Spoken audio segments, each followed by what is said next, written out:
আজকের ক্লাস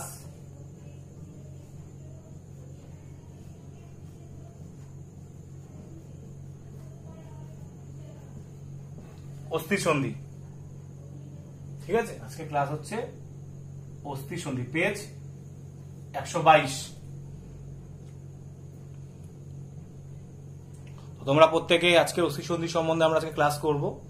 তো আগের দিন আমরা যতটা করেছিলাম তারপর থেকে সেই ক্লাসগুলো শুরু করব।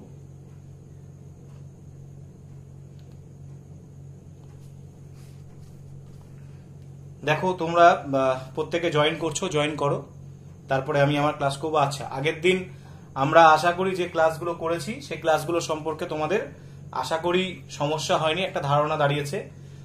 সেগুলোর ক্লাসগুলোকে খুব ভালো করে তোমরা আশা করি দ্বিতীয়বার যাদের সমস্যা হয়েছে তোমরা একবার দেখেছো, আশা করি কোনো সমস্যা হওয়ার কথা নেই। তোমরা প্রত্যেকে ক্লাসগুলোকে একবার, যদি কোনো জায়গায় কোনো সমস্যা থাকে একবার দেখে নিও, তাহলে কি হবে কি তোমাদের পড়তে এবং বুঝতে সুবিধা হবে, নচেত সেটা সুবিধা দাঁড়াবে না, সেটা সম্ভব না।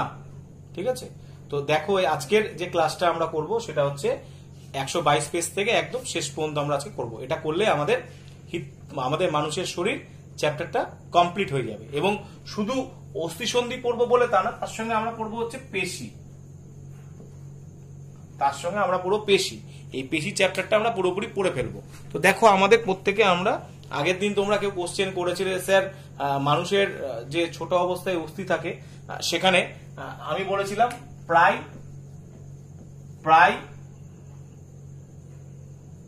350, আমি বলেছিলাম প্রায় 350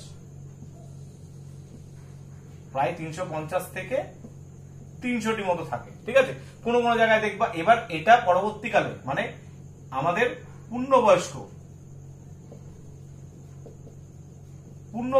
না বলে আমি যদি বলি, পূর্ণবয়স্ক বলার থেকে সব থেকে ভালো হয় যে আমাদের পরবর্তীকালে এই যে অস্থিগুলো থাকে সেটা জোড়া লেগে হয়ে যায় 206টি হাড়।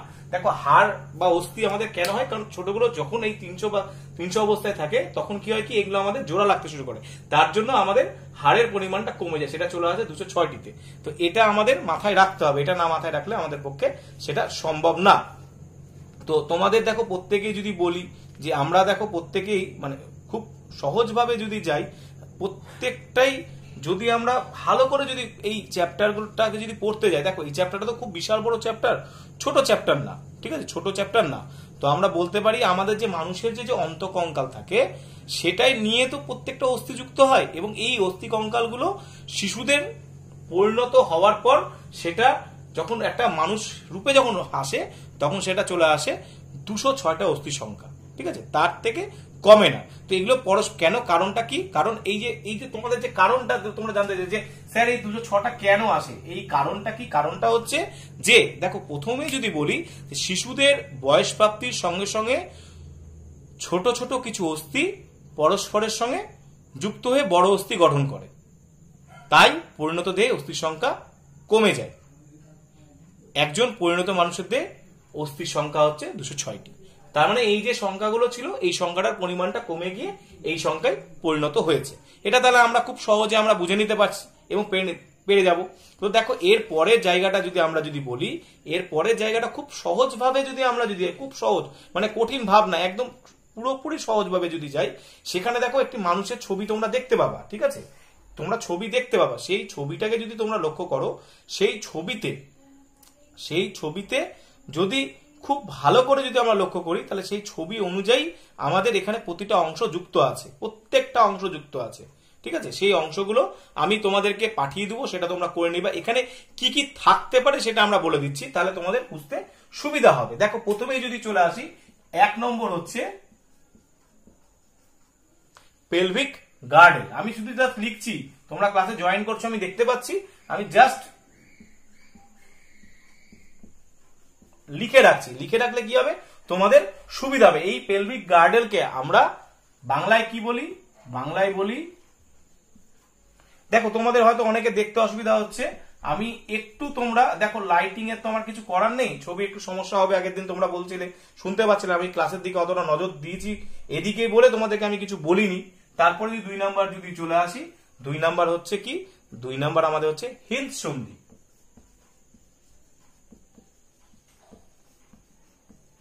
ঠিক আছে, 2 নম্বর হচ্ছে হিন্স সন্ধি, যাকে আমরা বলি হচ্ছে হিন্স সন্ধি। তারপরে আমরা যদি 3 নম্বর যদি চলে আসি বল ও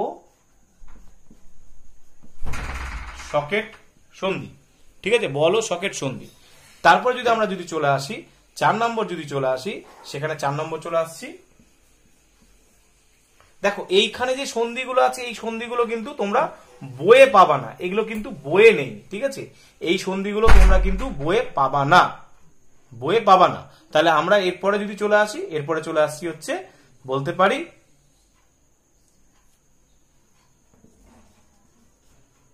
কন,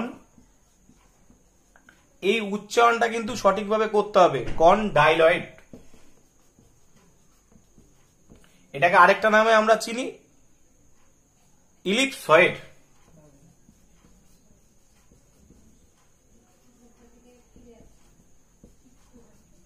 ইলিপসয়েড সন্ধি। এবার তারপরে যদি চলে আসি আমরা 5 নাম্বার আমরা বলতে পারি স্যাডেল সন্ধি।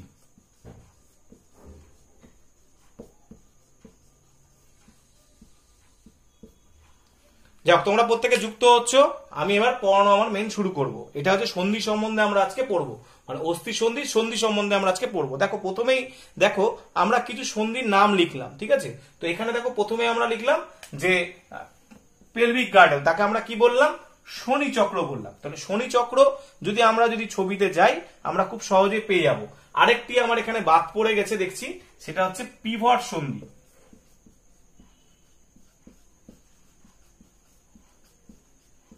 পিভট সন্ধি বাদ পড়েছে। দেখো আমরা এটা দেখা যাচ্ছে না, ছবিটা দেখতে তোমাদের একটু সমস্যা হচ্ছে।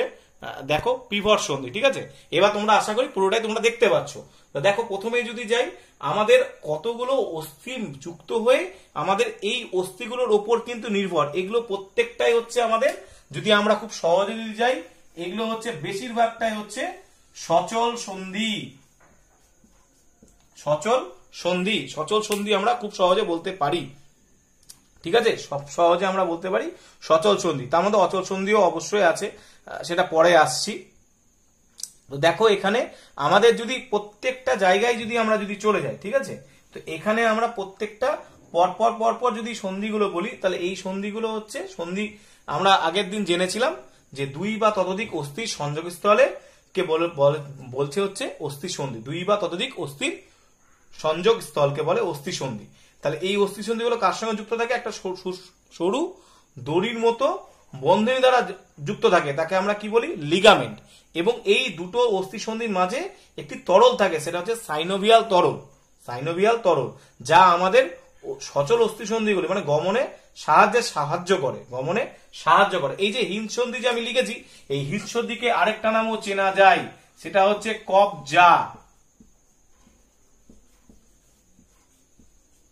কবজা সন্ধি। ঠিক আছে, কবজা সন্ধি নামও সেটা জানা যায়। সন্ধি বানান বিভিন্ন জায়গায় বিভিন্ন রকম পাবা, সন্ধিতে এরকমই বানানটা হয়। ঠিক আছে, তো সন্ধির ক্ষেত্রে বিভিন্ন জায়গায় বিভিন্ন বানান তোমরা দেখতে পাবা। তোমরা ভাববা যে স্যার আমি সন্ধি বানানে এটাই জানি, কিন্তু এখন বর্তমানে তোমাদের বইয়েতে দেখলাম, তখন আমি মিটিয়ে দিলাম সন্ধি বানানটা এটাই হয়, সন্ধি। তো যাই হোক, সেটা যাচ্ছি না, সেটা আমাদের ব্যাপার না, বানানের দিকে যাচ্ছি না। তাহলে এই যে আমরা যে কোনো অস্থির মধ্যে সেটা লক্ষ্য করতে হবে। দেখো এবার আমরা যদি চলে আসি প্রথমে তোমাদের আসছি আমি কবজা সন্ধি। ঠিক আছে, প্রথমে লিখেছি পেলভিক গার্ডেল লিখেছি, তাহলে পেলভিক গার্ডেল সম্বন্ধে একটু বলে দেওয়াটা দরকার, বলেই দিই আমি। পেলভিক গার্ডেল, দেখো পেলভিক গার্ডেল কি, পেলভিক গার্ডেল খুব সহজভাবে বলতে পারি, আমাদের যে দেহের পাশে যে শনি চক্র থাকে সেই শনি চক্রের মধ্যে ঠিক আছে, শনি চক্র মানে আমাদের যে দেখো আমাদের যে এই যে মেরুদণ্ডটা লেগে আছে, এই মেরুদণ্ডের পাশে যে এই যে দুটো যে চক্র যুক্ত হয়েছে, ঠিক আছে, সেই দুটো চক্রের ক্ষেত্রে এটাকে আমরা বলি হচ্ছে শনি চক্র, এটাকে আমরা বলি হচ্ছে শনি চক্র। তাহলে শনি চক্রের ক্ষেত্রে আমরা যদি বলি, তাহলে কি বলবো, যে দেহের দুপাশে শনি চক্র উপরের দিকে মেরুদণ্ডের সঙ্গে এবং নিচের দিকে পায়ের অস্থির সঙ্গে যুক্ত থাকে, তার মানে আমাদের গমনের সময় এই যে মেরুদণ্ডের যে সঞ্চালনটা হয় শনি চক্রের মধ্যে, দিয়ে সেটা নিম্নাঙ্গে প্রবাহিত হয়, মেরুদণ্ডের মাধ্যমে সঞ্চালন হয় এবং সেটা নিম্নাঙ্গের মাধ্যমে প্রবাহিত হয়। তাহলে আমাদের এখানে আমরা শনিচক্র সম্বন্ধে খুব সহজে বলতে পারবো। ঠিক আছে, এবার দেখো এই যে শনিচক্র সম্বন্ধে বললাম, এবার দেখো এগুলো যদি আমরা যদি যাই, এগুলো হচ্ছে গমনে অস্থির ভূমিকা। মানে আমরা যখন হাঁটবো, দেখো আমরা যখন হাঁটবো, এই যে এর মধ্যে যে হাঁটি, যখন যে আমরা চলাচল করি, তখন আমাদের চলাচল করার সময় আমাদের যে কোমরের যে কোমর, যেটাকে আমরা বলি কোমর, তো বলি কোমরের উপরে মানে মেরুদণ্ড যেখানে শেষ হচ্ছে সেই জায়গাটাতে আমাদের এই পেলভিক গার্ডেলটা থাকে। ঠিক আছে, তোমাদের বইয়ের ছবি যদি লক্ষ্য করো সেখানে তোমরা পেয়ে যাবে, সেটা হচ্ছে 122 পেজে ছবিগুলো যদি লক্ষ্য করো তোমরা খুব সহজেই পাবা সেখানে। তাই দেখো এবার আমরা চলে আসছি পেলভিক গার্ডেল। দেখো এখানে পেলভিক গার্ডেলের সঙ্গে আরেকটি যুক্ত হয়, সেটা হচ্ছে ফিমার।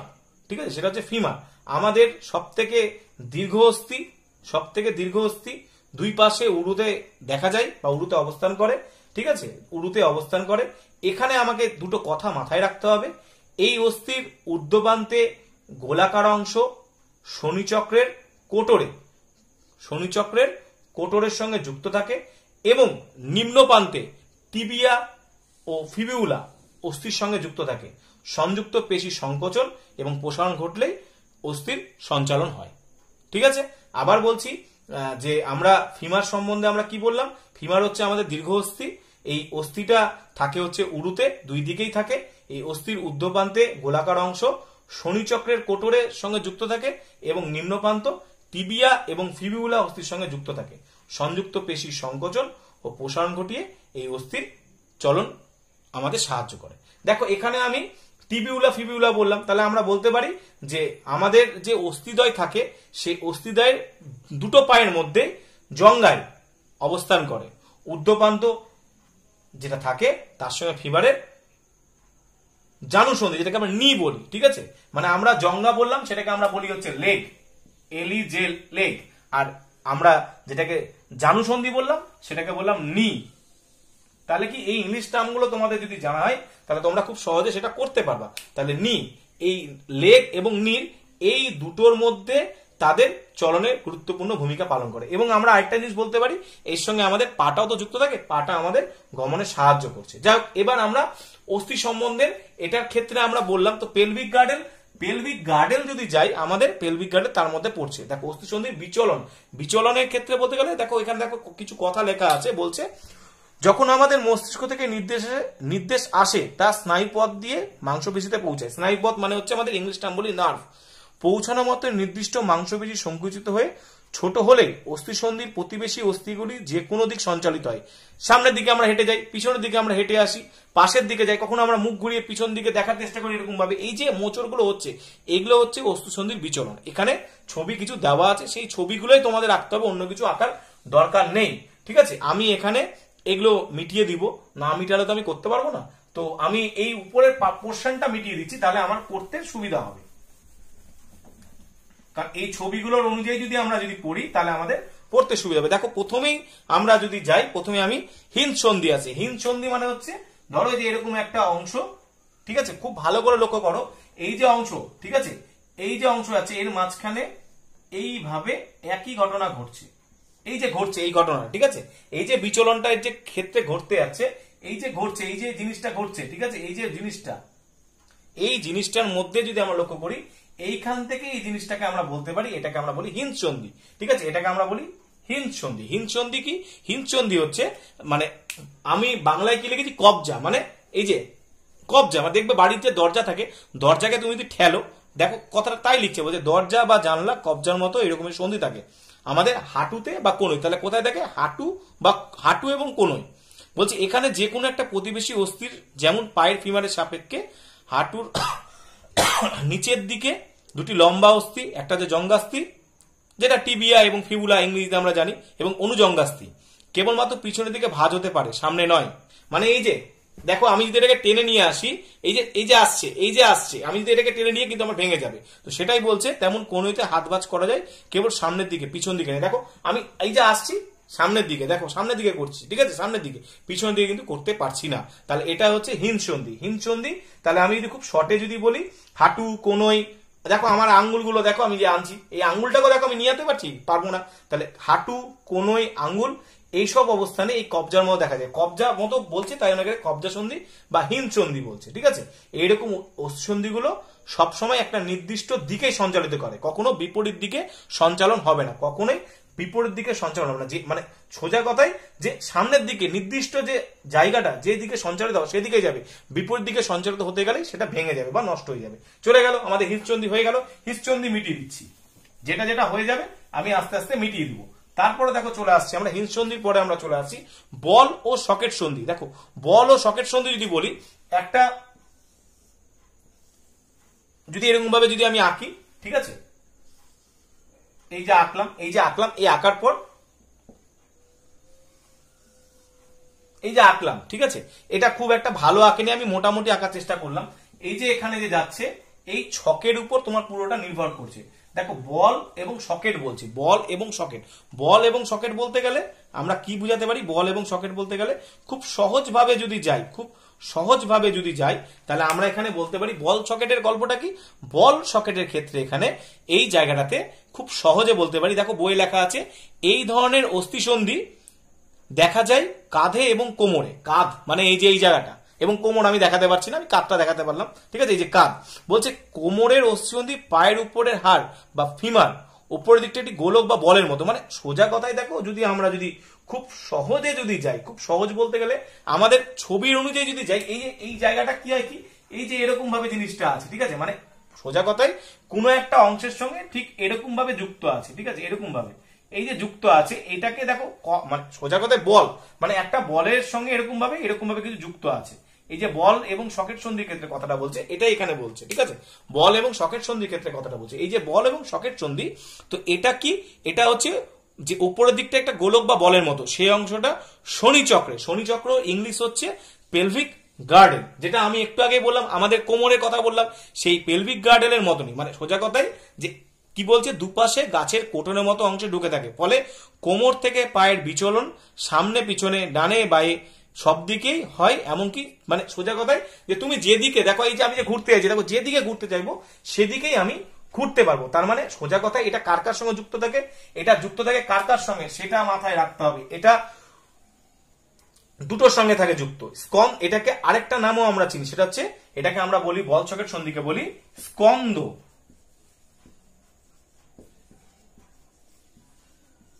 স্কন্দ সন্ধি, ঠিক আছে, স্কন্দ সন্ধি, স্কন্দ সন্ধি, স্কন্ধ দো না, হ্যাঁ আমি বানানটা ভুল লিখেছি, স্কন্ধ দন্তেশ্বয় ক দন্তেন্ন দয় ধ, ঠিক আছে, স্কন্ধ। স্কন্দ সন্ধি ক্ষেত্রে আমরা কি বলবো, স্কন্দ সন্ধি বলতে এখানে কার কার সঙ্গে যুক্ত থাকে, স্ক্যাপুলা, স্ক্যাপুলা এবং তার সঙ্গে হিউমেরাস, স্ক্যাপুলা ও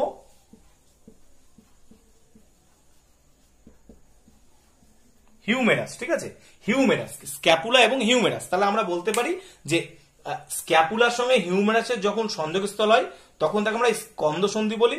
ফিমার এবং শনিচক্রের সন্ধি, সোজা কথায় ফিমার এবং শনিচক্রের সন্ধি মানে যেটাকে আমরা উরু সন্ধি বলি, এরা বল ও সকেট দিয়ে তৈরি হয়। এই যে এইরকম অস্থিসন্ধিকে বল সকেট সন্ধি বলে। তো এইটার কাজ কি, এটা হচ্ছে আমরা এই যে ধরো যেদিকে ঘুরতে যাই, ডান দিক বাম দিক যেদিকে ঘুরতে চাইছি সেই ঘোড়া অনুযায়ী আমি ঘুরতে পারছি, তাই জন্য একে বলা হচ্ছে বল সকেট সন্ধি বা স্কন্দ সন্ধি, ঠিক আছে। মানে এই জায়গাটাতে দেখো, এই এই এই জায়গাটাতে আমরা যখন যাচ্ছি স্ক্যাপুলা হিউমেরাসকে বলা হয় স্কন্দ সন্ধি, এবং তার সঙ্গে আমাদের কি থাকে, উরু থাকে, এই ফিমার এবং শনি চক্রের সেখানে উরু, ঠিক আছে। এই জিনিসটা আমাদের মাথায় রাখবা, বল সকেট সন্ধি এটাই বলি, স্কন্দ সন্ধির ক্ষেত্রে আমাদের এটা কমপ্লিট হয়ে গেল। আমার হয়ে যাচ্ছে, আমি কিন্তু মিটিয়ে দিচ্ছি, হ্যাঁ।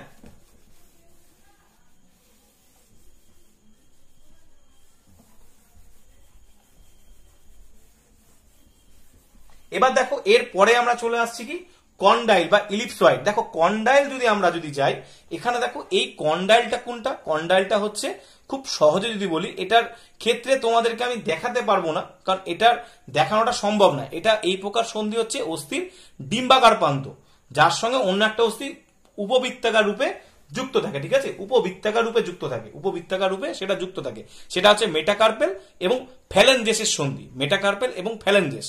তো দেখো এই যে আমি যে এই যে একটা বললাম, তাহলে এটা তোমাদের মাথায় রাখতে হবে। দ্বিতীয় যদি আমি চলে যাই, তারপরে দেখো কন্ডাইল সন্ধির পর চলে আসছি আমরা স্যাডেল সন্ধি, ঠিক আছে। স্যাডেল সন্ধি যদি আমরা চলে যাই, স্যাডেল সন্ধি কি, স্যাডেল সন্ধি হচ্ছে আমাদের খুব সহজে আমরা বলতে পারি যে ঘোড়ার পিঠে দেখো, ঘোড়ার পিঠ যদি আমরা যদি যাই, ধরো এই যে ঘোড়ার পিঠ তো এরকম আমরা দেখতে পাই, ঘোড়ার পিঠটা তো আমরা এরকম দেখতে পাই। তো এর ক্ষেত্রে কি হয় কি, এই যে সন্ধিটা থাকে এরকম ভাবে দেখো আমরা যদি লক্ষ্য করি, হ্যাঁ, তাহলে এখানকার এই যে জিনিসটা, এই জিনিসটার মধ্যে সেটা লক্ষ্য করতে পারি। এবং আমরা বলতে পারি যে এই যে ঘোড়ার পিঠ যেমন আমরা দেখতে পাই, দেখো একটা মানুষ এসে এখানে বসছে, তাহলে ঘোড়ার পিঠের মতো, তাহলে আমরা বলতে পারি ঘোড়ার পিঠে বসবার জন্য, ঘোড়ার পিঠে বসবার জন্য তৈরি করা জিন বা পার্সন, ঠিক আছে, পার্সন, এতে অশ্বারোহী বসেন, তিনি সামনের থেকে পিছনের দিকে বা পাশাপাশি একটি অবতল উত্তল তলে নড়াচড়া করতে পারেন, ঠিক আছে, নড়াচড়া করতে পারেন। অর্থাৎ আমাদের এই যে দেখো করছি, আমাদের হাতের বুড়ো আঙ্গুলটাকে এই ধরনের সন্ধি বলে। বুড়ো আঙ্গুল সহজেই সামনে পিছনে, দেখো সামনে যাচ্ছে পিছনে যাচ্ছে, পিছন পুরোপুরি যেতে পারে না, মোটামুটি যেতে পারে, সামনে পিছনে, এই যে পাশে এই যে যাচ্ছে, দেখো এই যে এদিকে গেল, আবার দেখো এদিকে গেল, বাইরে ভিতরের দিকে এই যে চলাচল করতে পারছে, এটা হচ্ছে স্যাডল সন্ধি। তাহলে স্যাডল সন্ধি খুব সহজে যদি বলি, এটা হচ্ছে মেটাকার্পেল এবং কার্পাল অস্থি, মেটাকার্পেল এবং কার্পাল অস্থি। তারপর দেখো চলে আসছি আমাদের পিভট সন্ধি। পিভট সন্ধি যদি চলে যাই, লাস্ট আমরা আসছি পিভট সন্ধি। পিভট সন্ধিটা কি? পিভট সন্ধি হচ্ছে, ধরো এরকম একটা চাকতির মতো অংশ আছে, ঠিক আছে, এরকম একটা চাকতির মতো অংশ, যে চাকতির অংশের মধ্যে আরেকটি অংশ যুক্ত আছে, এই যে যুক্ত আছে, ঠিক আছে, এবং যুক্ত আছে এখানে, এটাকে মাথায় রাখতে হবে যে এটা হচ্ছে একটা চাকতির মতো অংশ, ঠিক আছে। এই যে চাকতির মতো অংশ আছে, যেটার এদিক থেকে এদিক, এদিক থেকে এদিক, এই যে আমি যে ছবিটা যে আঁকলাম এটার মধ্যে যেতে পারে, এটা হচ্ছে আমাদের সোজা কথায় যদি বলি, এই ধরনের অস্থিসন্ধি একটি প্রতিবেশী অস্থিকে অক্ষ করে অস্থিকে সহজে ঘুরতে পারে। আমাদের যে এই যে মেরুদণ্ড থাকে 2 নম্বর কশেরুকা, এই 2 নম্বর কশেরুকার অক্ষ, যেটাকে আমরা কিলক দণ্ডের চারদিকে আবর্তিত করতে পারি, যে 1 নম্বর কশেরুকা বা অ্যাটলাস, যার ফলে আমরা কি করতে পারি, যে এই যে আমরা ঘুরছি, এই যে করতে পারছি, এটাই হচ্ছে পিভট সন্ধি। মেরুদণ্ডের প্রথম এবং দ্বিতীয় কশেরুকা, মেরুদণ্ডের প্রথম এবং দ্বিতীয় কশেরুকা। দেখো এখানে যতগুলো আমরা সন্ধি পড়লাম, এইসব সন্ধির মধ্যে আমরা আরো দুটো সন্ধি পাই।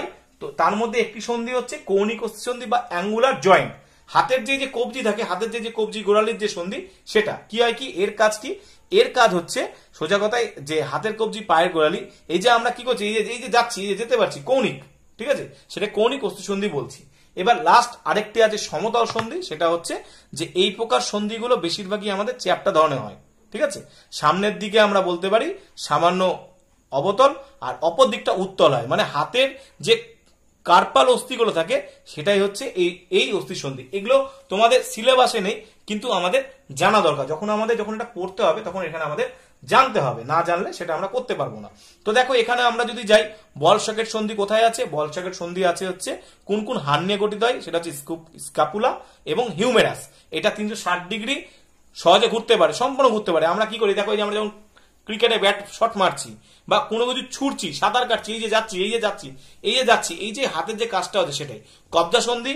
এটা যে হিউমেরাস এবং রেডিয়াস আলনা, হিউমেরাস, রেডিয়াস এবং আলনা, এটা পুরোপুরি ঘুরে না, কিছুটা ঘুরবে, কিছুটা, তাই জন্য এটাকে আমরা বলতে পারি সোজাসুজি খোলে এবং বন্ধ, ঠিক আছে। সোজাসুজি মানে এই যে 180 ডিগ্রি, তার মানে কোনো কিছু তোলার জন্য, ধরো আমি তুলছি, এই যে জিনিস তুলছি তার জন্য, ঠিক আছে, এটা। তারপরে আসছি আমরা পিভট সন্ধি, মেরুদণ্ডের প্রথম এবং দ্বিতীয় কশেরুকা। এখানেও আমরা বলতে পারি যে এটাও 360 ডিগ্রি খোলে সম্পূর্ণ ঘুরে যেতে পারে, মাথার চারদিকে ঘোরানো হয়। স্যাডল সন্ধি কি, মেটাকার্পাল এবং কার্পাল অস্থি 90 ডিগ্রি খোলে অনেকটা চলে, তার মানে সোজা কথা যে কোনো কাজে, এগুলো প্রত্যেকটাই কোনো না কোনো কাজে আমাদের অস্থি সন্ধি রূপে সেটা কাজে দিচ্ছে। এবার দেখো এর পরের পৃষ্ঠায় যদি আমরা চলে যাই, সেখানে আমাদের কিছু প্রশ্ন আছে। দেখো আমাদের এই প্রশ্নগুলো কিন্তু আমরা বলে ফেলেছি যে মানবদের অস্থিগুলি নিচের সারণী পূরণ করো, কোন জায়গার অস্থিসন্ধি, কোন ধরনের অস্থিসন্ধি, কোন কোন হাড় দিয়ে তৈরি, কেমন ভাবে নড়াচড়া করে, কি হাড় কি কাজ করি, এটা আমি কিন্তু খুব সহজে বলে ফেলেছি। 4টা অংশ, বল সকেট, কবজা সন্ধি বা হিন্দ সন্ধি, পিভট সন্ধি আর স্যাডল সন্ধি, এগুলো আমরা বলে ফেলেছি বইয়ের অনুযায়ী পড়ে। এবার দেখো এর পরের যে পার্টটা আছে, সেখানে কিছু অংশ দেওয়া আছে, সেখানে কাজের নাম দেওয়া আছে। তো এই কাজের নামগুলোর উপরেই আমাদের সেটা নির্ভর করতে হবে। সেটা দেখো বলছে, প্রথমেই বলছে কোশ্চেন কি, চাষিদের ধান রোয়া। দেখো চাষিরা যখন ধান রয় তখন কি কি জিনিস ব্যবহার করে সেটা আমাদের মাথায় রাখতে হবে। সেখানে দেখো আমরা যদি বলি পা ব্যবহার করি, আমরা হাত ব্যবহার করি, তাহলে আমরা বলবো কনুই সন্ধি ব্যবহার করছি, হাঁটু সন্ধি ব্যবহার করছি এবং মেটাকার্পাল ফ্যালেঞ্জেস সন্ধি, যেটাকে আমরা বললাম হচ্ছে যে ইলিপয়েড সন্ধি, ঠিক আছে, এটা আমরা ব্যবহার করি, যেটাকে আমরা সহজে বাংলায় যদি আমরা বলি কন্ডাইট সন্ধি। তাহলে এখানে এর ক্ষেত্রে কি প্রকারের সন্ধি, এখানে দুটো প্রকারের সন্ধি পাচ্ছি, একটা হচ্ছে কব্জা সন্ধি আর একটা হচ্ছে ইলিপসয়েড সন্ধি আমরা পাচ্ছি। 2 নম্বর কোশ্চেন কি বলেছে, গাড়ির ড্রাইভারের ব্রেক কষা। গাড়ির ড্রাইভার মানে ধরো তুমি মোটরসাইকেল চালাচ্ছ, তাহলে তোমার পাটা কাজে লাগছে এবং হাতের ব্রেকটা তুমি চিপছো, হাতের থেকে বেশি দেখো আমরা ব্রেক পায়েরটা বেশি ব্যবহার করি, তাহলে আমাদের পায়ের হাঁটু সন্ধি, তার মানে কব্জা সন্ধি আমরা এখানে বেশি পরিমাণ ব্যবহার করি। তারপরে দেখো বলছে রাঁধুনির হাতা খুন্তি দিয়ে কড়াইতে হাত নাড়ানো, তাহলে সে কি ব্যবহার করছে, এই যে এই পুরো হাতটা ব্যবহার করছে, তার আমরা বলতে পারি কনুই সন্ধি, কবজি সন্ধি, স্কন্দ সন্ধি। কারণ তুমি যখন নড়াচ্ছ তখন কিন্তু কবজাটাও কিন্তু নড়ছে, ঠিক আছে, এই কবজি সন্ধিটাও নড়ছে এবং স্কন্দ সন্ধিটাও নড়ছে। তাহলে এখানে আমরা কি কি পাচ্ছি, এখানে আমরা পাচ্ছি কবজা সন্ধি, কৌণিক সন্ধি, যেটা কৌণিক সন্ধিকে আমরা এখানে বললাম হচ্ছে যে অ্যাঙ্গুলার জয়েন্ট, ঠিক আছে, কৌণিক সন্ধি যেটাকে আমরা বললাম অ্যাঙ্গুলার জয়েন্ট। তারপরে আমরা বলতে পারি বল ও সকেট সন্ধি, বল ও সকেট সন্ধি। দেখো তারপরে কোশ্চেন দেওয়া আছে কলম দিয়ে রাখা, কলম দিয়ে মানে তুমি কি লেখো, কোন জিনিস দুটো ব্যবহার করো, দেখো কলম যদি ধরি তাহলে আমরা কি ধরছি, এই যে কোন দুটো, এটা এটা, তার মানে আমরা আঙ্গুল ব্যবহার করছি, তাহলে আমরা বলতে পারি বুড়ো আঙ্গুলটা, এই বুড়ো আঙ্গুলটা ব্যবহার করতে হচ্ছে। দেখো লিখতে গেলে এটা যদি না থাকে তুমি লিখতে পারবে এরকম ভাবে, এইভাবে লিখতে হবে, তোমাকে এই জিনিসটা ব্যবহার করতেই হচ্ছে, বুড়ো আঙ্গুল। তাহলে আমরা বলছি বুড়ো আঙ্গুলের সন্ধি এবং আমরা বলতে পারি কবজা সন্ধি। তাহলে আমাদের এখানে বুড়ো আঙ্গুলটা কি স্যাডাল সন্ধি এবং আমাদের যে কবজা সন্ধি বললাম তাহলে সেটা কৌণিক সন্ধি।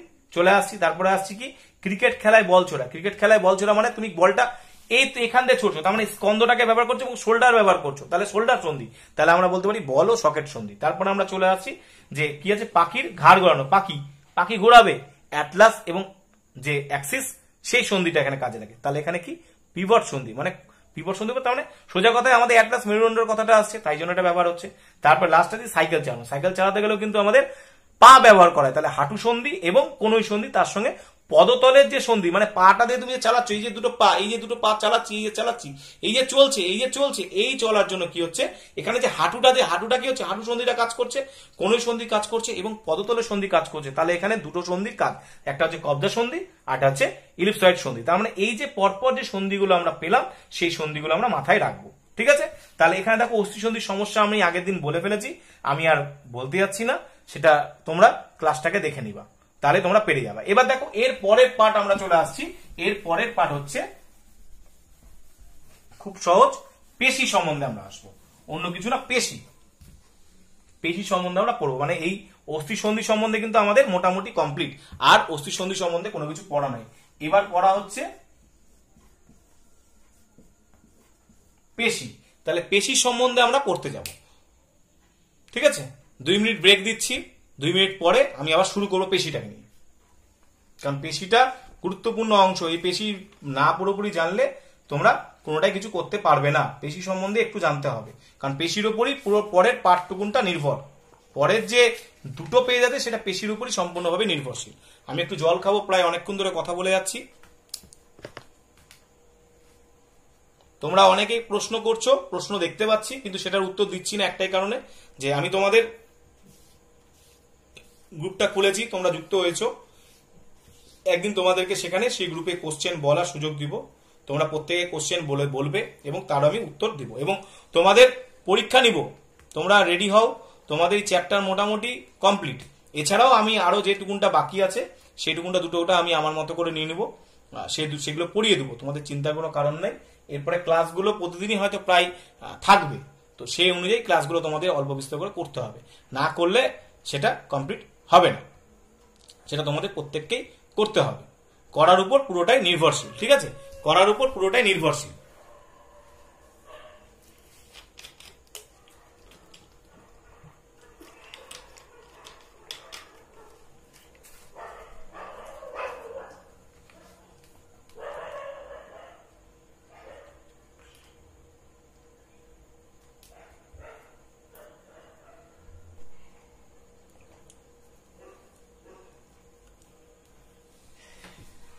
দেখো আমরা পেশি সম্বন্ধে আসি, দেখো পেশির সম্বন্ধে যদি আমরা যাই, সেখানে আমরা কি কি কাজ করি সেই কাজের উপর আমাদের পেশিটা নির্ভর করে।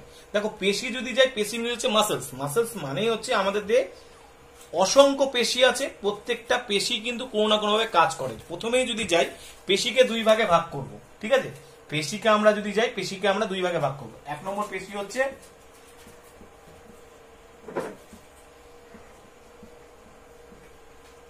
ঐচ্ছিক পেশি, 2 নম্বর হচ্ছে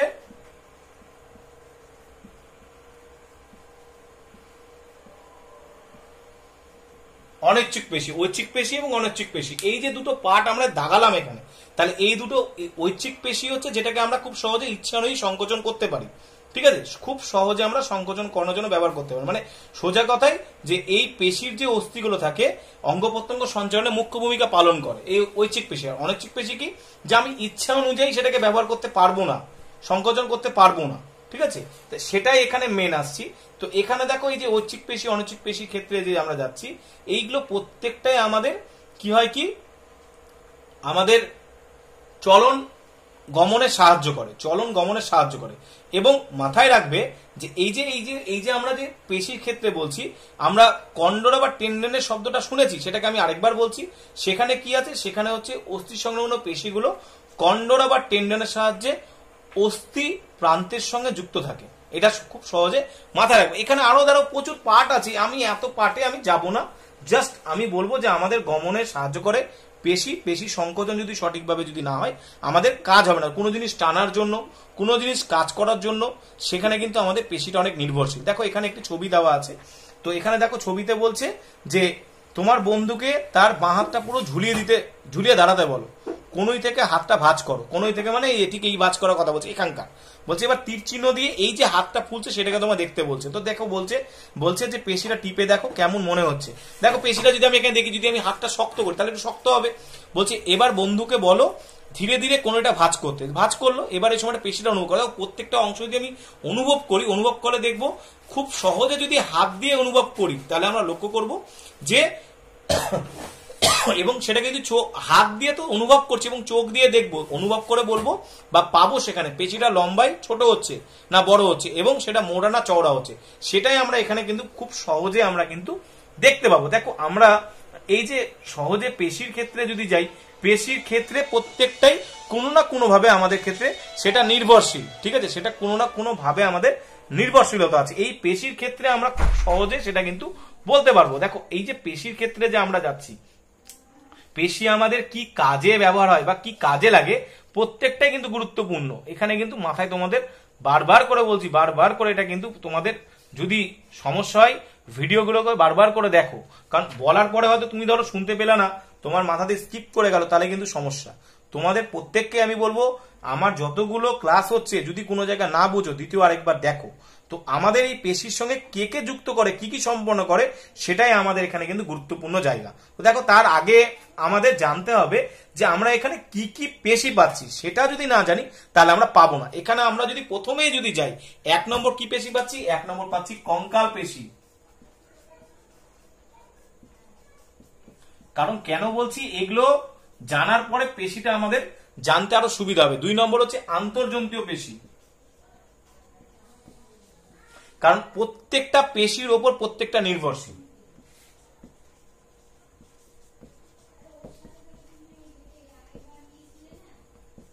3 নম্বর হচ্ছে আমাদের হিত পেশি,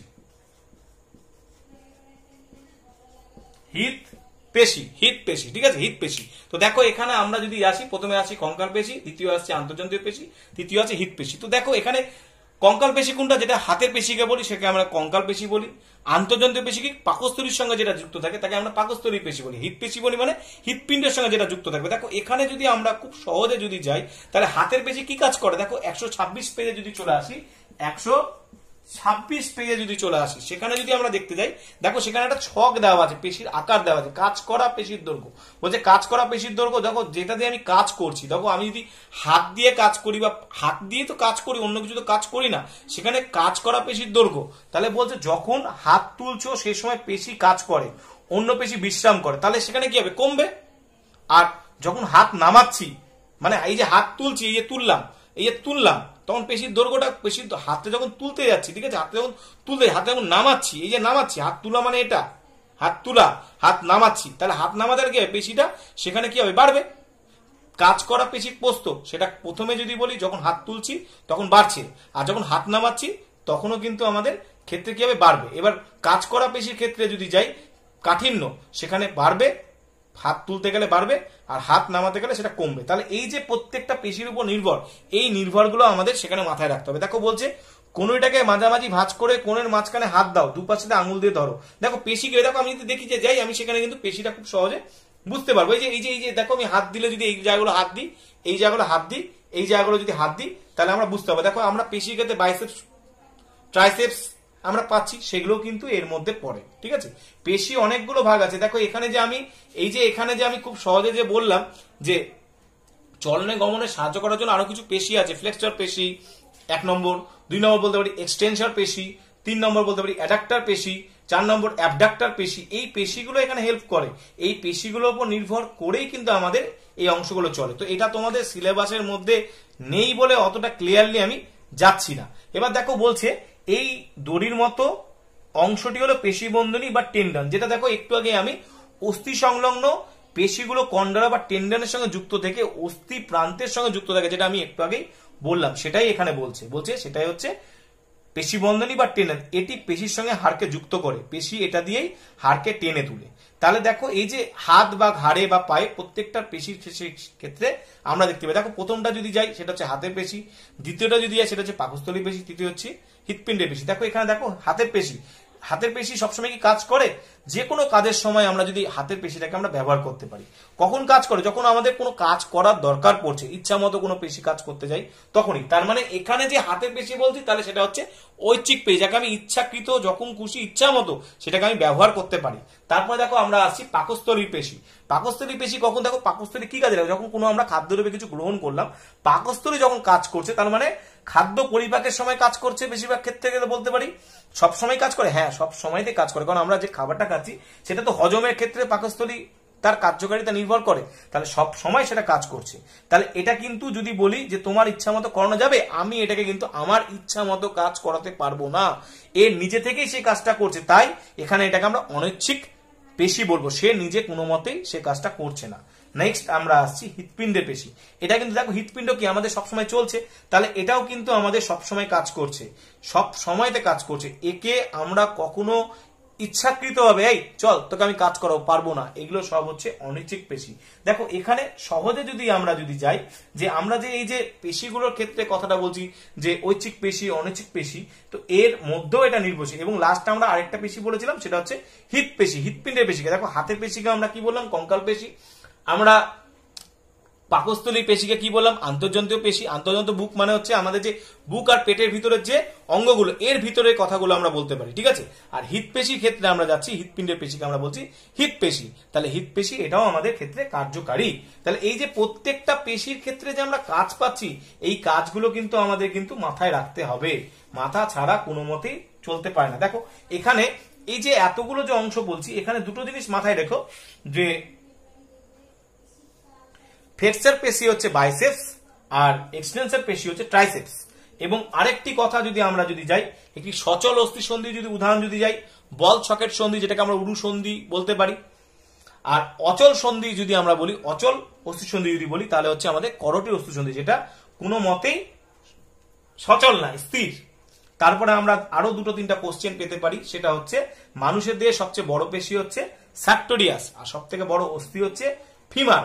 আর দেহের সবচেয়ে ছোট পেশি যদি বলি সিলিয়ারি পেশি। আর সব থেকে ছোট অস্থি হচ্ছে আমাদের যে কান থাকে, এই কানের অস্থি মেলিয়াস, ইনকাস এবং স্টেপিস, যেটাকে আমরা স্টেপিস বলে চলি। ঠিক আছে, স্টেপিস বলে ছেড়ে দিই। তাহলে আমি কি কোশ্চেন বললাম? আমি বললাম যে আমাদের দেহের সবচেয়ে বড় পেশি হচ্ছে সার্টোরিয়াস, সব থেকে ছোট পেশি হচ্ছে সিলিয়ারি পেশি, সব থেকে বড় অস্থি হচ্ছে ফিমার, সব থেকে ছোট অস্থি হচ্ছে কানের অস্থি বা স্টেপিস। আর সচল অস্থি সন্ধি হচ্ছে বল সকেট সন্ধি। এবং নেক্সট আমরা অচল সন্ধি বলতে পারি যে আমাদের করোটির অস্থি সন্ধি। তাহলে এই যে পরপর যে পার্ট করে যে আমরা পড়ছি, এই পার্টগুলো কিন্তু তোমাদের কিন্তু মাথায় রাখতে হবে। ঠিক আছে, কোশ্চেন অনেকগুলো আসতে পারে, যে ওই কোশ্চেন গুলোকে তোমাদের কিন্তু মাথায় রাখতে হবে। দেখো এখানে একটা কোশ্চেন আসতে পারে, যারা ক্রিকেট খেলছে, বল ছুটছে, তাদের কোন কোন পেশি কাজ করছে? সেখানে আমাদের যদি বলি, সেখানে আমাদের অস্থি কাজ করছে এবং পেশি কাজ করছে। অস্থি কোনটা? অস্থি হচ্ছে যোগ কলা, এখানে ছোট ছোট নরম নরম যে টিস্যু, সেই টিস্যুগুলো কাজ করছে, এবং পেশি কলাটা এখানে আমাদের কাজ করছে। এবার দেখো আরো কোশ্চেন আসতে পারে,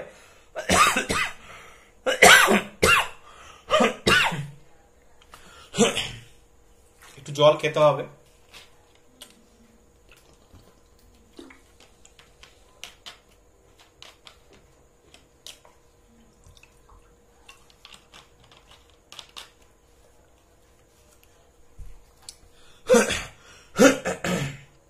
তো এখানে দেখো এই যে পেশিগুলো কাজ করছে তার উপরে, যেমন দেখো পরের পার্টে কিছু কোশ্চেন আছে, পেজ 127 পেজে দেখো বলছে ফুসফুসের সংকোচন প্রসারণ। দেখো ফুসফুস কোথায় আছে, প্রথমে আমি বলি ফুসফুসটা কোথায় আছে, আমার দেহের ভিতরে আছে। তাহলে দেহের ভিতর থাকতে গেলে আমাকে কি বলতে হবে, আন্তর্জন্তীয় পেশি। তাহলে এটা কি নিজে থেকে কাজ করবে, কাজ করবে না, তাহলে এটা হবে অনৈচ্ছিক পেশি। ঠিক আছে, তারপর দেখো চোয়ালে দাঁত না নাড়াচ্ছি, চোয়াল নাড়ছে, এই যে চোয়াল নাড়ছে, তাহলে এটাকে আমি কি ইচ্ছাকৃত কিন্তু নড়াতে পারি, চাইলেও আমি কিন্তু আটকে রাখতে পারবো না। এই আমি যে কথা বলছি, এই কথা বলার সময় কিন্তু দেখো আমার চোয়াল নড়ছে, এই যে চোয়াল নড়ছে তার মানে এটা কঙ্কাল পেশির মধ্যে পড়ছে, কঙ্কালের সঙ্গে যুক্ত। এবং এখানে বলতে হবে ঐচ্ছিক পেশি। কি পেশি, ঐচ্ছিক পেশি। তারপর দেখো বলছে খাদ্যনালীর মধ্যে দিয়ে খাদ্যের চলাচল। খাদ্যনালীটা কোথায়, আমাদের এখান থেকে শুরু হয়, এইখান থেকে শুরু হয় খাদ্যনালী। আমি মুখ থেকে চিবিয়ে খাবার প্রবেশ করালাম, তাহলে প্রবেশ করানোর পর সেটা কোথায় যাচ্ছে, আমার শরীরের ভিতরে যাচ্ছে, কোথায় জমা হচ্ছে, পাকস্থলী। পাকস্থলী তাহলে কি, আন্তর্জন্তীয় পেশি। তাহলে এটা ঐচ্ছিক হবে না অনৈচ্ছিক, অবশ্যই অনৈচ্ছিক। আমি ইচ্ছা করে চাইলে তাকে কাজ করাতে পারবো না। তারপরে আসছি রক্তনালীর মধ্যে দিয়ে রক্ত চলাচল। দেখ রক্তনালীদের মাধ্যমে মানে হচ্ছে আমার শরীরের ভেতরে করছে, তাহলে সেটা কি হবে, আন্তর্জন্তীয় পেশি। তাহলে এখানে আমি কি বলবো, অনৈচ্ছিক পেশি। তারপরে দেখো জীবের নড়াচড়া, জীব নড়ছে, নড়ছে নড়ছে না, তাহলে সেটা কার সঙ্গে যুক্ত, কঙ্কাল পেশি এবং ঐচ্ছিক। তারপরে আসছি আমরা হৃৎপিণ্ডের সংকোচন বলছে, হৃৎপিণ্ড কিন্তু সবসময় ধুকপুক ধুকপুক ধুকপুক ধুকপুক চলছে। তাহলে হৃৎপিণ্ডের ক্ষেত্রে ধুকপুক যখন চলছে তখন সেখানে আমরা কি বলবো, আমরা বলবো হৃৎপেশি। আমাদের হৃৎপিণ্ডের পেশির সঙ্গে যুক্ত আছে হৃৎপেশি। এবং আমরা কি বলবো, অনৈচ্ছিক। কারণ অনৈচ্ছিক আর ঐচ্ছিক এই দুটো কিন্তু তফাৎ যদি ঠিকঠাক না করো তাহলে কিন্তু প্রচুর বড় গন্ডগোল হয়ে যাবে। তারপরে দেখো আমরা চলে আসছি যে চোখ খোলা চোখ বন্ধ, ঐচ্ছিক পেশি এবং কঙ্কাল পেশির সঙ্গে যুক্ত। কি আছে, কোদাল চালানো, কোদালটা আমি হাত দিয়ে চালাচ্ছি, আমি না যদি চালাই তাহলে কার উপর নির্ভর করছে, এই অস্থিগুলো তার মানে কঙ্কাল পেশির উপর নির্ভর করছে, হাতের পেশির উপর নির্ভর করছে। হাত যদি কাজ না করতো তাহলে কাজই হবে না, তাহলে ঐচ্ছিক এবং কঙ্কাল পেশি। সুইচ অন অফ করা, সুইচ মানেই তো আমাদের বাড়ির ইলেকট্রিকের সুইচ অন অফ করা, তাহলে সেটা কার সাহায্যে করছি, হাত, তাহলে হাতের সাহায্যে ব্যবহার করছি হাত, তাহলে আমরা এখানে বলবো কঙ্কাল পেশি এবং ঐচ্ছিক। তারপরে দেখো চলে আসছি কথা বলা, এই যে আমি কথা বলছি, কথা বলতে বলতে থেমে গেলাম, তাহলে থেমে গেলাম মানে সেটা কঙ্কালের সঙ্গে কঙ্কাল পেশির সঙ্গে যুক্ত এবং আমরা বলতে পারি ঐচ্ছিক। কারণ এ কাজ না করতে চাইলে আমি একে কাজ করাতে পারবো না। আমি যদি মুখ বন্ধ করে দিই, বলছি বলতে কথা পারছি না, তাহলে সেটাও হচ্ছে ঐচ্ছিক পেশি এবং কঙ্কাল পেশির সঙ্গে যুক্ত। পাহাড়ে উঠবো, পাহাড়ে উঠতে গেলে সেখানে কিন্তু আমার হাত এবং পা ব্যবহার হচ্ছে, তাহলে হাতের পেশিটাকে কি, কঙ্কাল পেশি এবং ঐচ্ছিক। আমি যেখানে চাইবো না সেখানে আটকে দিতে পারি। তারপর চলে আসি সাঁতার কাটা, সাঁতার কাটা হচ্ছে ঐচ্ছিক পেশি এবং কঙ্কাল পেশির উপর নির্ভরশীল। তাহলে এই যে পরপর যে আমরা প্রত্যেকটা যে পেশির যে কাজগুলো বলছি, এই প্রত্যেকটা পেশির কিন্তু কার্যকারিতা আমাদের উপর নির্ভর করে আছে। হাতের পেশি কে আমরা বলছি কঙ্কাল পেশি, পাকস্থলীর পেশি তাকে বলছি আমরা আন্তর্জন্তীয় পেশি, আর হৃৎপিণ্ডের পেশিকে আমরা বলছি হৃৎপেশি। তাহলে এই যে প্রত্যেকটা যে যুক্ত, এই যুক্তগুলো তোমাদের কিন্তু মাথায় রাখতে হবে। দেখো আমাদের যে হৃৎপেশিগুলো আছে, এই হৃৎপেশিগুলো আমরা খুব সহজে অতটা পরিষ্কার দেখতে পাবো না। আমরা যদি প্রত্যেকে যদি, তোমাদের হাতে মোবাইল আছে, তোমরা চাইলে তোমাদের বাবাদেরকে বলে সেটাকে খুব পরিষ্কারভাবে দেখে নিতে পারো, চাইলে দেখে নিতে পারো। আমার মনে হয় দেখে নিলে কোনো সমস্যা নেই। তোমরা যদি দেখো, তোমরা খুব সহজেই সেটা তোমরা কিন্তু দেখে এবং করে নিতে পারবা। আমার মনে হয় সেটা দেখে নিলেই সব থেকে ভালো হয়, যে কোথায় এগুলো আছে, ছবিগুলো তোমরা নেট ঘেটেও সেটাকে কিন্তু খুব সহজে দেখতে পাবা। আমার মনে হয় দেখে নেওয়া উচিত। দেখে নিলে কি হবে, তোমাদের মধ্যে যদি কোনো কোশ্চেন থাকে সেটা তোমরা নিজেদের মধ্যে সেটা কিন্তু খুব সহজে করতে পারবা। এবার দেখো, এবার পেশির কাজ যদি আসি, পেশির সমস্যা পড়ে আসি। পেশির কাজ কি, পেশির কাজ হচ্ছে আমাদের আকৃতি প্রদান করা। পেশির কাজ হচ্ছে আমাদের যে প্রাণীদেহ আছে তাদের যে নির্দিষ্ট আকার, সে আকৃতিটাকে প্রদান করে। 2 নম্বর কাজ আমরা কি বলতে পারি, সুরক্ষা প্রদান। দেখো আমাদের পেশির যে বিভিন্ন যে আন্তর্যন্ত্র যেটা আমরা বলছি, মানে পাকস্থলীর যে কাজগুলো যাচ্ছি না, আন্তর্যন্ত্রীয় মানে ধরো বাহ্যিক যে কোনো আঘাত, ধরো আমি যে মারলাম বা আমার কোনো ঘটনা ঘটলো, সেখানে কিন্তু পেশি আমাদের কিন্তু সেটা কাজ করে, রক্ষা করে। তাছাড়া তো আমরা বলতে পারি চলন গমনে তো আমাদের সাহায্য করছেই, আমরা যে কোনো কাজ করছি সেখানে কাজ করছি। এবং উদ্দীপনায় সাড়া দেওয়া, ধরো তোমাকে কেউ ডাকলো, সঙ্গে সঙ্গে তুমি সেই উত্তেজনায় সাড়া দিচ্ছ এবং তার প্রতিবর্ত ক্রিয়া করছো। তোমাকে বাবা ডাকলো যে বাবু শোন তো কথা বলবো, তুমি হেঁটে হেঁটে চলে গেলা। এই যে গেলা, তার মানে তোমার উত্তেজনা তুমি পেলা, সেই উত্তেজনা তুমি সাড়া দিলা এবং তুমি প্রতিবর্ত ক্রিয়ার জন্য তুমি সেটা উত্তর দিলা। এবার নেক্সট আমরা আসতে পারি যে আমাদের প্রত্যেকটা পেশির তার নির্দিষ্ট কাজ আছে, সেই কাজগুলো তারা করে। নচেত সেটা সম্ভব না। পেশি তোমরা বইয়ে অনেক ভাগ পেতে পারো, উঁচু ক্লাসে গেলে এগুলোর ভাগ আরো অনেক বেশি ভাগ পাবা। কারণ এখানে যে আমরা পেশির যে ভাগ যে গেলাম, সেখানে আমরা কাজ অনুযায়ী এটা যদি যাই, এটার ভাগ হচ্ছে এই যে ঐচ্ছিক পেশি অনৈচ্ছিক পেশি পেয়েছি, এটার হচ্ছে কাজ অনুযায়ী ভাগ।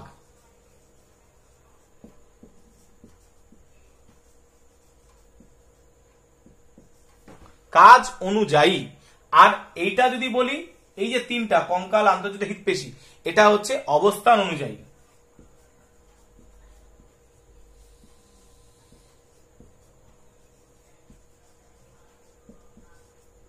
অবস্থান অনুযায়ী, কাজ অনুযায়ী এবং অবস্থান অনুযায়ী। তাহলে এই যে পেশিদের যে আমরা কাজ পাচ্ছি, এগুলো তাদের নির্দিষ্ট কিন্তু কাজের উপর সেটা নির্ভরশীল। এবার দেখো পেশির ক্ষেত্রে আমরা যদি যাই, তিনটা সমস্যা দেওয়া আছে। তিনটা সমস্যার ক্ষেত্রে প্রথমেই যদি যাই, আমরা একটি সমস্যা সব থেকে জানি, কি বলছে, বলছে অনিমার বোনের কোমরের নিচে জন্মের পর থেকে সাড়া নেই। জন্মের পর থেকে সাড়া নেই, তাহলে পা গুলো খুব সরু সরু, তার মানে তার পাটা সরু সরু, সেটাকে বলছে লিম্ফ গার্ডেল ডিস্ট্রফি, মানে তার সমস্যা হয়েছে বলেই তার পাটা সরু। পেশির সমস্যার ক্ষেত্রে দেখা যায় এটা অনেক সময় কি হয়, কি যে আস্তে আস্তে সরু হয়ে যায়। তারপর দেখো 2 নাম্বার কি বলছে, চিরঞ্জিত আজকাল ওর লেখালেখির কাজ কম্পিউটারে বসেই করে, দীর্ঘদিন ধরে বসে থাকতে হয়। এবার দেখো তুমি যখন দীর্ঘদিন, এই যে আমি তোমাদের সঙ্গে যে ক্লাস করছি, আমি একভাবে বসে তোমাদের সঙ্গে ক্লাস করে যাচ্ছি, মোটামুটি 1 ঘন্টার উপর হয়ে গেল। তাহলে এই যে ক্লাসটা যে করছি, যে একভাবে যদি প্রতিদিন যদি এইভাবে বসে কাজ করি, তাহলে আমার কিন্তু একটা সমস্যা দেখা দেবে পিঠে ঘাড়ে।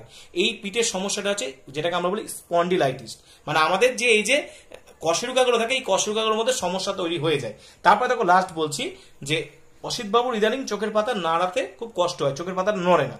বলছে হাত পায়ের পেশি খুব দুর্বল, মানে হাঁটতে গেলেই মনে হয় দুর্বল, ভেঙে যাবে বা কিছু, বিভিন্ন অঙ্গে ব্যথা, চলাফেরা করতে পারে না। তাহলে সেটা হচ্ছে মায়োটনিক মাসকুলার ডিস্ট্রফি, মানে তার পেশির সমস্যা দেখা যায়। এটা আমি এগুলো ডাক্তারি ট্রার্ম বললাম, এই ডাক্তারি ট্রার্মগুলো খুব সহজে আমরা বলতে পারি।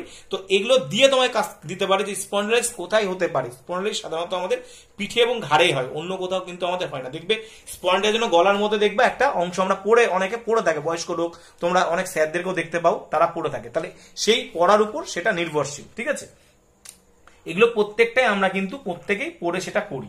ঠিক আছে, এই জায়গাগুলো কিন্তু খুব ইম্পর্টেন্ট এবং তোমাদের বারবার করে বলছি পড়তে হবে, না পড়লে কিন্তু তোমরা পারবে না। এবার দেখো কিছু প্রশ্ন আছে, যে প্রশ্নগুলো মনে হয় আমার একটু বলে দিলে ভালো হয়, সেগুলো আমি যদি বলি। দেখো আমাদের শরীরে খুব সহজে যদি যাই, যে জীবাণু ধ্বংস করার জন্য তো আমরা পড়েছি, একটা হচ্ছে HCl, যেটাকে আমরা হাইড্রোক্লোরিক অ্যাসিড বলি, একটা হচ্ছে লাইসোজাইম। এটা একটা মাথায় রাখবে। এটা কিন্তু বললাম, কেন বললাম, কারণ এটা আমরা অনেক সময় ভুল করে ফেলি। তো এই ভুলগুলো যাতে না করি তার জন্য বললাম আমি। নেক্সট দেখো একটা কোশ্চেন আমাদের থাকে, যে সেটা হচ্ছে তোমাদের মধ্যে কেউ আমাকে জিজ্ঞেস করেছিলেন স্যার যে পেসমেকারটা কি বসানো দরকার। দেখো হৃৎপিণ্ড যদি স্লো হয়ে যায়, হৃৎপিণ্ডের গতি যদি থেমে না, মানে থামলো না কিন্তু চলছে, সেটা খুব আস্তে চলছে, তখন আমাদের পেসমেকার বসাতে হয়। পেসমেকারের কাজ কি, হৃৎপিণ্ডটাকে, সোজা কথায় বলি, হৃৎপিণ্ডটাকে স্বাভাবিক রাখা। মানে সোজা কথায় যে হৃৎপিণ্ডের সংকোচন মাঝে মাঝে তো বন্ধ হয়ে যায়, তখন কৃত্রিমভাবে এই পেসমেকার যন্ত্রটা স্বাভাবিক রাখে। মানে হৃৎপিণ্ড কারো যদি হার্ট ব্লক হয়, তখন তার পেসমেকারটা বসায়। পেসমেকারের কাজ কিছুই না, পেসমেকারের কাজ হচ্ছে হৃৎপিণ্ডকে সাইড রূপে কাজ করা। নেক্সট আমরা আসি, যে তোমরা কেউ আমাকে জিজ্ঞেস করেছিলে আরেকটি কোশ্চেন, যে যক্ষা কি টিবি। যক্ষার বাংলা আমরা বলি যক্ষা, ইংরেজিতে বলি টিউবারকুলোসিস বা টিবি রোগ। তো এটা হচ্ছে ব্যাকটেরিয়ার সংক্রমণ দ্বারাই ঘটে, ব্যাকটেরিয়ার সংক্রমণ দ্বারাই ঘটে। এবার দেখো নেক্সট একটি কোশ্চেন আছে, যে কোশ্চেনটা খুব গুরুত্বপূর্ণ, যে আমাদের শরীরে রক্তল্পতা হয়। রক্তল্পতা ইংরেজিতে আমরা বলি হচ্ছে অ্যানিমিয়া। অ্যানিমিয়া কখন হয়, যখন আমাদের শরীরে হিমোগ্লোবিনের পরিমাণটা কমে যায় এবং রক্ত তৈরি হয় না। ঠিক আছে, বা শরীরে নানা রকম ভাবে যদি কোনো জীবাণু বা কোনো পোকামাকড় যদি আমাদের শরীরে যদি প্রবেশ করে, তাহলে সেটা, যেমন কৃমি, তার জন্য রক্তল্পতা হয়। মানে সোজা কথায় রক্তল্পতার কারণই হচ্ছে আমাদের শরীরে আয়রনের অভাব, মানে লোহার অভাব। এই লোহার অভাব হতে গেলে সেটা দেখা যায়। এটা একটা কোশ্চেন আমি বললাম। নেক্সট আরেকটি কোশ্চেন, যেটা তোমাদের কোনো এক সময় পরীক্ষায় পড়েছিল বা পড়তেই পারে, মানুষের স্বাভাবিক শ্বসনার কত। দেখো মানুষের স্বাভাবিক শ্বসনার হচ্ছে 14 থেকে 18 বার প্রতি মিনিটে। নেক্সট আসছি, যে কতবার শ্বাস প্রশ্বাস আমরা নিব। দেখো যতবার আমি শ্বাস নিব ততবারই আমি প্রশ্বাস, মানে প্রশ্বাস আর নিঃশ্বাস দুটোই একই সঙ্গে একই করে সেই চলে, কোনোটাই যে বেশি বা কোনোটাই যে কম তা কিন্তু না। ঠিক আছে, এবার এই তোমাদের পেসমেকার কথাটা নিয়ে আমি একটা জিনিস বলবো, হৃদযন্ত্রের সংকোচন যখন বন্ধ হয়ে যায় তখনই কিন্তু আমরা পেসমেকারটাকে নিই। আর আমাদের হৃদস্পন্দন মাত্রা হচ্ছে মিনিটে 72 থেকে 80 বার, 72 থেকে 80 বার। আর কিছু প্রশ্ন বলতে গেলে সেরকম ভাবে আমার মাথায় আসছে না। হ্যাঁ, একটা আসলো, অস্থি কি? অস্থি হচ্ছে কঠিন যোগ কলা, অস্থি হচ্ছে কঠিন যোগ কলা, এটা ভুলবে না। আর আর সেরকম ভাবে আমার মাথাতে খুব একটা আসছে না, খুব একটা মাথায় আসছে না।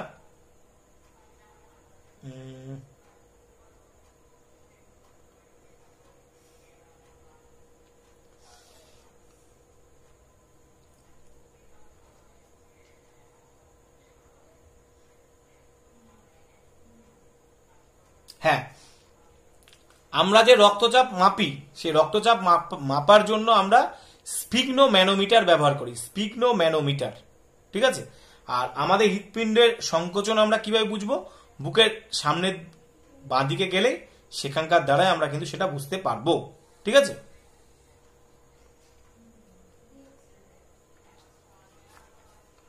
আর সেরকম ভাবে তো কোনো কোশ্চেন মাথাতে আসছে না। যাই হোক, তোমরা ভালো করে চ্যাপ্টারটা পড়ো। এই চ্যাপ্টারটাই আমি তোমাদের নেক্সট সোমবার অথবা মঙ্গলবার পরীক্ষা নিব। 40 মার্কের ধরে রাখো, 40 মার্কের পরীক্ষা নিব, 40 বা 30-35 এরকমই। এবার সেটা একটু আলোচনা করে দিই। দেখো, পরীক্ষার যদি প্রথমে যদি যাই, কি পড়তে পারে? পড়তে পারে এরকম শর্ট কোশ্চেন পড়বে 1x10, 10 mark. 2x5, 10 mark. 3x2, 6 marks. তাহলে কত হলো? 26। আর 5x2,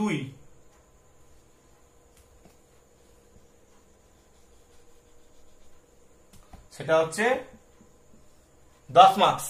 তাহলে কত হলো? 10, 10, 20, 30, 36। আর একটা পড়বে ছবি, সেটা হচ্ছে 5 মার্কস। তাহলে কত হলো? 5 মার্কস না 4 মার্কস করে দিচ্ছি, তাহলে সেটা সব থেকে ভালো হবে, 4 মার্কস। 14, 24, 30, 40, তাহলে 40 মার্কের পরীক্ষা হওয়ার সম্ভাবনা আমি পরের দিন নেওয়ার না। টাইম কত হবে? 1 ঘন্টা 20 মিনিট। তারপরে তুমি আর পরীক্ষা দিতে পারবা না, সে চ্যানেল বন্ধ হয়ে যাবে, সে চ্যানেল বন্ধ হয়ে যাবে। পরীক্ষার টাইম পরীক্ষাতেই তোমাকে দিতে হবে, এই পরীক্ষার টাইম ছাড়া তুমি অন্য কোনোভাবেই সেটা করতে পারবা না। পরীক্ষা বলে দিচ্ছি সোমবার হওয়ার সম্ভাবনা বেশি, মানডে আর টুইসডে, যে কোনো দুদিনের মধ্যে একদিন, যে কোনো দুদিনের মধ্যে একদিন পরীক্ষা নিব। সেটা কোনটা নিব? সেটা হচ্ছে মানুষের শরীর। এটা শেষ হলো, এটাই নিব। এর মধ্যে তোমাদের কালকে ক্লাস নেওয়ার কথা ছিল, আমি ক্লাস নিতে পারিনি। কাল তো না, ক্লাস নেওয়ার কথা ছিল, তো আমি আগের দিন তোমাদের ক্লাসটা নিতে পারিনি। তো ক্লাসটা নিতে পারিনি, তো তোমাদেরকে বিএমআই নিয়ে আমি অঙ্কের ক্লাস একটা নিয়ে নিব, সেটা জানিয়ে দেবো তোমাদেরকে সময় নিয়ে। সেটা খুব বেশিক্ষণ না, 20 থেকে 25 মিনিটের ক্লাস হবে, তার বেশি না। আমার শুধু ম্যাথের সলিউশনগুলো তোমাদেরকে বুঝিয়ে দিতে হবে কিভাবে আমরা সলিউশনটা করলাম, তো এটা বুঝে নিলেই আমাদের কমপ্লিট হয়ে যাবে। যাই হোক, তোমরা প্রত্যেকে তোমাদের প্রেজেন্ট দাও, প্রেজেন্ট দেওয়ার পরেই আমার ক্লাস শেষ হয়ে যাবে। আমি 2 মিনিট প্রেজেন্টের জন্য সময় দিলাম। প্রথমে এ সেকশন দাও, যারা এ সেকশনে আছো 1 মিনিট এ সেকশন দিবে, সেখানে বি সেকশন কোনো মতে কোনো প্রেজেন্ট দিবা না। তখন বি সেকশনকে দিতে বলবো, তখনই বি সেকশন দিবে।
ডিসেকশন পেজেন্ট দিতে শুরু করো।